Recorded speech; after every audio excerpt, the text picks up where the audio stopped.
Zee 24 तास एक पाऊल पुढे. कलमाडींचं पुण्यामध्ये होत असलेलं होऊ घातलेलं कमबॅक आणि त्या अनुषंगाने बदलणारी राजकीय गणिते याविषयी आपण चर्चा करतो आहोत. गाडगे साहेब, ज्या प्रकारे तुम्ही आरोप केलेला होता, तुम्हाला मारण्याचा प्रयत्न केलेला होता, दोन प्रश्न आहेत माझे. हा जो आरोप आहे, हा आरोप आत्ताच का होतोय अशी शंका सुद्धा घेण्यात येईल. याची पार्श्वभूमी, यावेळी तुम्ही तक्रार केलेली होती का कलमाडींविरोधात? त्यावेळी तुम्ही आवाज उठवलेला होता का? हा एक प्रश्न. आणि दुसरा प्रश्न, ज्याप्रमाणे सप्तर्षी म्हणाले, जे कलमाडींच्या स्वागताला गेले त्यांनी पक्षादेश धुडकावल्याचा हा प्रकार आहे, त्यांच्यावर निलंबनाची कारवाई व्हायला हवी का? ती होईल का? पहिल्या प्रश्नाचं मी उत्तर देतो. हा काही मी आजच गौप्यस्फोट केलेला नाहीये. जेव्हा झालं होतं तेव्हा त्यावेळच्या पुण्याच्या सगळ्या वर्तमानपत्रातनं जे छापून आलं होतं, त्यावेळेला महाराष्ट्र काँग्रेसचे अध्यक्ष गोविंदराव अधिक होते. त्यानंतर रितसर एक रिपोर्ट तयार करण्यात आला होता. दुर्दैवाने त्यानंतर पक्षामध्ये आमच्याकडे त्यावेळेला त्यावर कारवाई झाली नाही, ही वस्तुस्थिती आहे. मात्र त्यानंतरही तुमच्या पक्षाने कलमाडींना उमेदवारी दिली ना मग. आणि दुसरं असं आहे की जो तुम्ही दुसरा प्रश्न विचारलात तो काय होता? जे स्वागताला गेले कलमाडींच्या, त्यांचं काय करायचं? आज पुण्यामधल्या काँग्रेसच्याच एका आमदारांनी काही लोकांवर कारवाई करा अशी मागणी केलेली आहे आणि त्यांच्या मागणीचा ती मागणी शेवटी काँग्रेस श्रेष्ठींकडे जाईलच. त्यांनी केली म्हटल्यावर आम्ही काही बोललेलं नाही. पुण्यातल्या विद्यमान आमदारांनी ती केली. त्यामुळे आता ते गेल्यानंतर काँग्रेस श्रेष्ठी याच्यावर निर्णय घेतील. अगदी. आणि तुम्हाला आता असं वाटतंय की ज्याप्रमाणे कलमाडी म्हणतात मी पुढची निवडणूक लढवणार आहे, काँग्रेस कलमाडींना पुन्हा तिकीट देण्याची शक्यता आहे? मी व्यक्तिगत त्यांच्याबद्दल, मी कोणाबद्दल व्यक्तिगत काही बोलत नसतो. तुम्ही बघितलं असेल, मी प्रवृत्तींवर बोलत असतो. आणि काँग्रेसमध्ये प्रथा अशी आहे की एखादी व्यक्ती म्हणाली म्हणून ते उमेदवार होते असं नाही.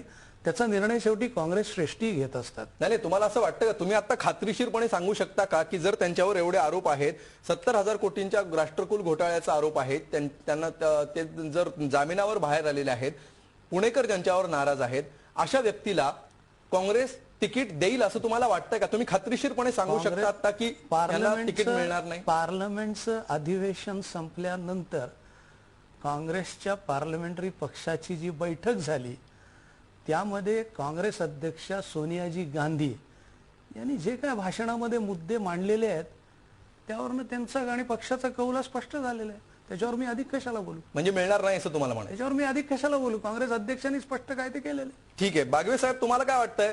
कलमाडी पुढची निवडणूक लढवणार असं ते म्हणतायत, कुठल्या तिकिटावर? साहेब, आता त्यांनी विधान केले, काँग्रेस पक्ष तिकीट देईल नाही देईल किंवा हे त्या लोकसभेच्या वेळेचा तो प्रश्न आहे. आपण प्री मॅच्युअर ही चर्चा होती असं मला वाटतंय. त्या ज्यावेळेस तो प्रश्न जेव्हा निवडणूक येतील त्यावेळेस हा प्रश्न काँग्रेस श्रेष्ठी योग्य निर्णय घेतीलच. म्हणजे काय परिस्थिती असेल, काय योग्य वेळ येईल म्हणजे काय होईल? निवडणुका जवळ येतील. साहेब, राजकारणामध्ये जरदरच्या गोष्टीवर बोलण्यात काही तथ्य आहे असं मला वाटत नाही साहेब. कारण अजून त्याला 2014 मध्ये निवडणूक आहे साहेब. We are sitting in mid 2012. 1.5 वर्ष अजून त्याला. मग आपण आताचा विषय का चर्चा करतोय मला आय डोंट नो. त्यांनी इच्छा प्रकट केली की मी लोकसभा निवडणूक लढवणार. त्यांनी सांगितलं नाही की मी काँग्रेसच्या तिकीटवर निवडणूक लढवणार आहे असे ते म्हणले नाही. नाही, ते म्हणले नाहीत म्हणून तर मी तुम्हाला विचारतोय, तुम्ही त्यांचे समर्थक आहात म्हणून.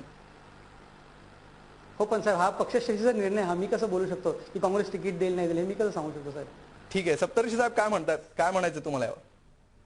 माझं म्हणणं आहे की आता अशी परिस्थिती आहे की काँग्रेस श्रेष्ठीने जर कलमाडींना तिकीट दिलं तर त्याचा अर्थ त्यांनी पहिल्यांदा चूक केली फार मोठी, सीबीआयचं आरोपपत्र ठेवून त्यांच्याच माणसावर फार मोठा अन्याय झाला आणि यांना वनवासाला पाठवलं असं त्याचा अर्थ होईल. आणि जर नाही त्यांनी तिकीट दिलं तर त्याचा अर्थ असा, आणखीन एक असा अर्थ होईल की they are party to it.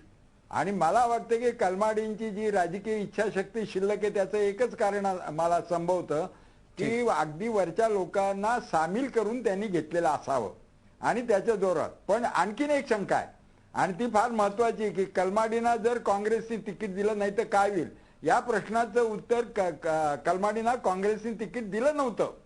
त्यावेळेला काय झालं हे आपल्याला मागच्या इतिहासावरून काढता येतं. फार काही भविष्य बांधायचं गरज नाही.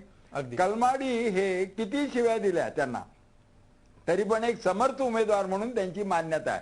तर त्यावेळेला असं झालं होतं की ज्या वेळेला काँग्रेसचं तिकीट त्यांना दिलं नाही तेव्हा कलमाडीला भाजपने पुरस्कृत केलं होतं. तर असं सुद्धा होण्याची शक्यता नाही असं कोणत्या आधारावर मानणार? आज भाजपचे सगळे लोक म्हणतात पण उद्या भाजपचे ते पुरस्कृत उमेदवार असतील, असू शकतात. अगदी. या सगळ्या शंका आहेत आता. ठीक आहे मटकरी साहेब, शेवटी 30 सेकंद आहेत आपल्याकडे. तुमच्याकडे मी येतो. निवडणुकीपासून दूर होतो, सक्रिय असतो तर काय झालं असतं याचा विचार करा असं कलमाडी म्हणले होते. काय याचा अर्थ आहे, तुम्ही कसे बघताय याकडे? नाही, मुळात कलमाडींच्या भ्रष्टाचाराच्या डोंगरामुळेच 85 सीटावरतून काँग्रेस 28 वरती आलेली आहे. आता स्वतःचा बचाव करण्यासाठी आणि स्वतःच्या टोळीमधली माणसं ठीक. आता सोडून जातील, कोणी शिल्लक राहणार नाही म्हणून मीच निवडणूक लढणार आहे अशा प्रकारचे दावे त्यांना करावे लागतात. ही खरी कारण आहे. माझं आनंदरावांना एवढंच म्हणणं आहे की आनंदराव, तुमच्या डोळ्यासमोर महाराष्ट्राने बघितलंय की सोनिया गांधींच्या आदेशाची किंमत पुण्याचे काँग्रेसचे नेते काय करतायत. ठीक. तुम्ही एक सच्चे काँग्रेस कार्यकर्ते म्हणून सोनिया गांधींना सांगणार नाही की तुमच्या आदेशाला पुण्यामध्ये कचऱ्याची टोपली दाखवलेली आहे. ज्याला निष्कासित अगदी. केलं त्याला पुण्याचे काँग्रेसचे कार्यकर्ते डोक्यावर घेत आहेत. सच्च्या काँग्रेस कार्यकर्त्यांनी आपल्या नेत्याला सांगितलं पाहिजे. ठीक आहे, आणि ते सांगतील अशी आपण अपेक्षा करूया. आपली वेळ संपलेली आहे. कलमाडींना डिमेन्शिया हा आजार झालेला होता मध्यंतरी, अशा वदंता उठलेल्या होत्या ज्याच्यामध्ये माणूस वयात येतो आणि दैनंदिन व्यवहारातल्या गोष्टी विसरायला लागतो. आपण अशी अपेक्षा करूया की हा आजार राजकीय पक्षांना होणार नाही. आणि ज्याप्रमाणे बागवे म्हणतायत की अजून घोडा मैदान दूर आहे, 2-2.5 वर्ष आहेत निवडणुकीला, तोपर्यंत त्यावेळी हा डिमेन्शिया हा आजार राजकीय पक्षांना होणार नाही आणि काही गोष्टी ज्या राजकीय विरोधामध्ये जाणाऱ्या आहेत, गैरसोयीच्या आहेत, त्या डिमेन्शिया या आजाराने विसरल्या जाणार नाहीत अशी आपण अपेक्षा करूया.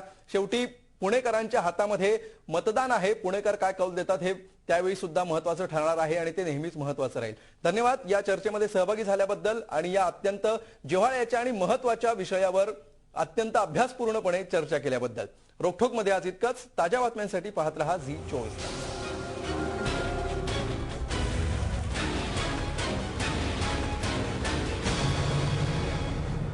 झी 24 तास, एक पाऊल पुढे.